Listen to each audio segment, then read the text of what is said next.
ఈ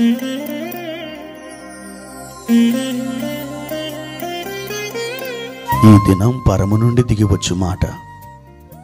ఇది నీ జీవితానికి వెలుగుల బాట. నీ ఒడిలో ఉంచబడిన దీవెనల మూట, అద్భుతాల ఆనంద ఊట.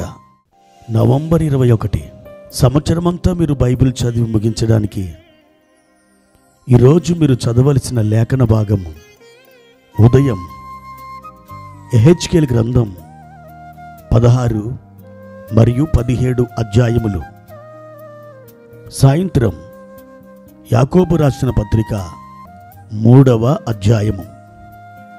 క్రీస్తునందు నా ప్రియమైన దేవుని బిడ్డలారా, ఈ ఉదయకాల సమయంలో ప్రభు యొక్క కృప మిమ్మును ఆవరించునుగాక. ప్రియ దేవుని బిడ్డలారా, ఎలా ఉన్నారు? ఈ దినాలలో మీ పరిస్థితులు ఏ విధంగా ఉన్నాయి? మీ ఆత్మీయ జీవిత యాత్ర క్షేమాభివృద్ధి పొందునంతగా మీ యాత్ర ముందుకు కొనసాగుతూ వెళుతూ ఉందా?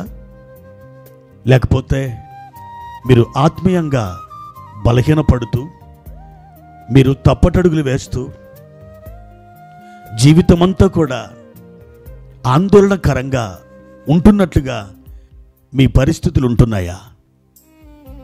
ప్రియ దేవుని బిడ్డలారా, నీతి స్వరూపుడైన దేవుడు, ప్రేమ కలిగినటువంటి దేవుడు, ఆయన మీతో కూడా ఉన్నారు. ఆయన మిమ్మల్ని బలపరుస్తున్నారు. తల్లి తన బిడ్డను మరిచిన దేవుడు ఎంతమాత్రం మిమ్మలను మర్చిపోడు.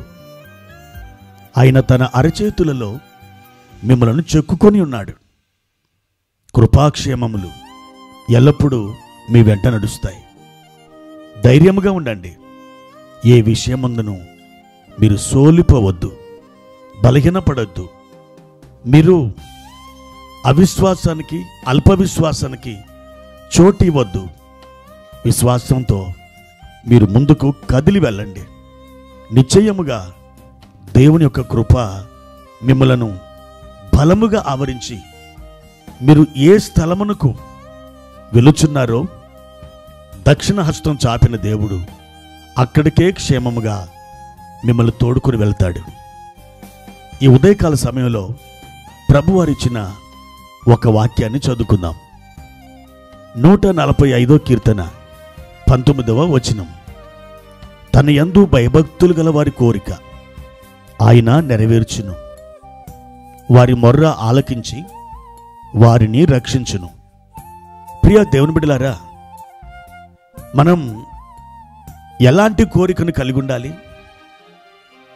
ఎలాంటి కోరికను కలిగి ఉంటే మన కోరికను దేవుడు తీరుస్తాడు? ఆ కోరిక ఎవరు కలిగి ఉండాలి? ఎవరు పడితే వారు ఎన్నెన్నో కోరికలు కోరుకుంటారు. వాళ్ళ కోరికలన్నీ తీర్చడానికి దేవుడు సిద్ధంగా ఏమి లేడు. అయితే ఎవరి కోరికను ఆయన తీరుస్తాడో తన వాక్యంలో చాలా తేటగా వ్రాయించాడు. తన యందు భయభక్తులు గల వారి కోరిక ఆయన నెరవేర్చును.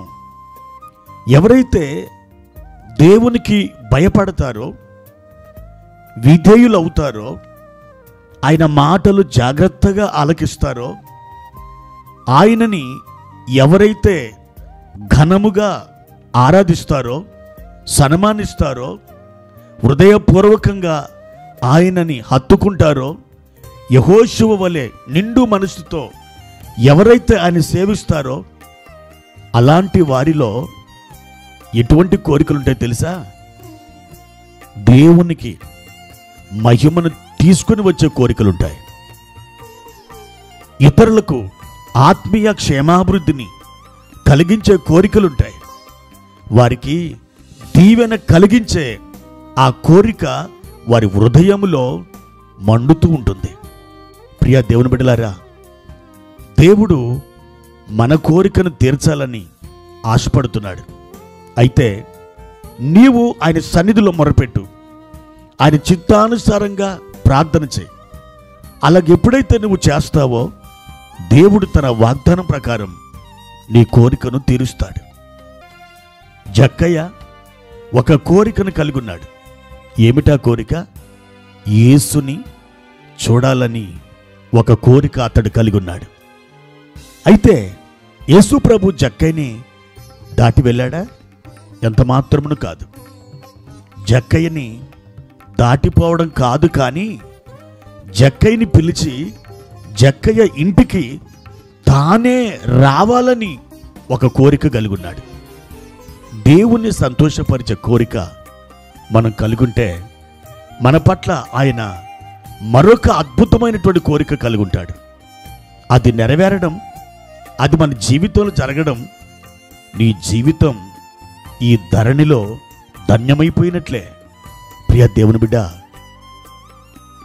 20వ కీర్తన 4వ వచనం ప్రకారం నీ కోరికను సిద్ధింపజేసి నీ ఆలోచన యావత్తును ఆయన సఫలపరచును.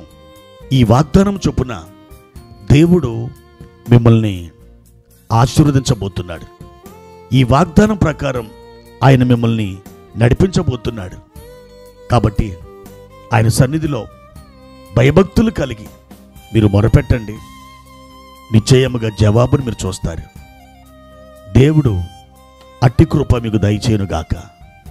ప్రార్థన.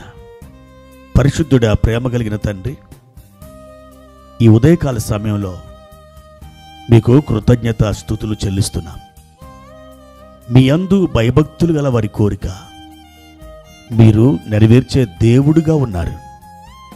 మీకు మొర్రపెట్టినప్పుడు మా మొర్రను మీరు ఆలకిస్తారని మీ వాక్యము ద్వారా ప్రభువా మేము తెలుసుకొని ప్రభువా ఉత్సాహంతో మిమ్మల్ని స్తుతిస్తున్నాం, మిమ్మల్ని ఘనపరుస్తున్నాం.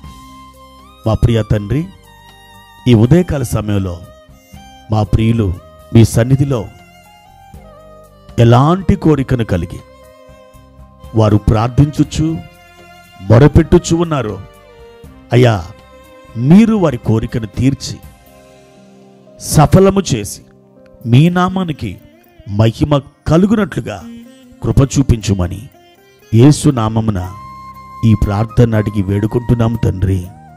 ఆమెన్.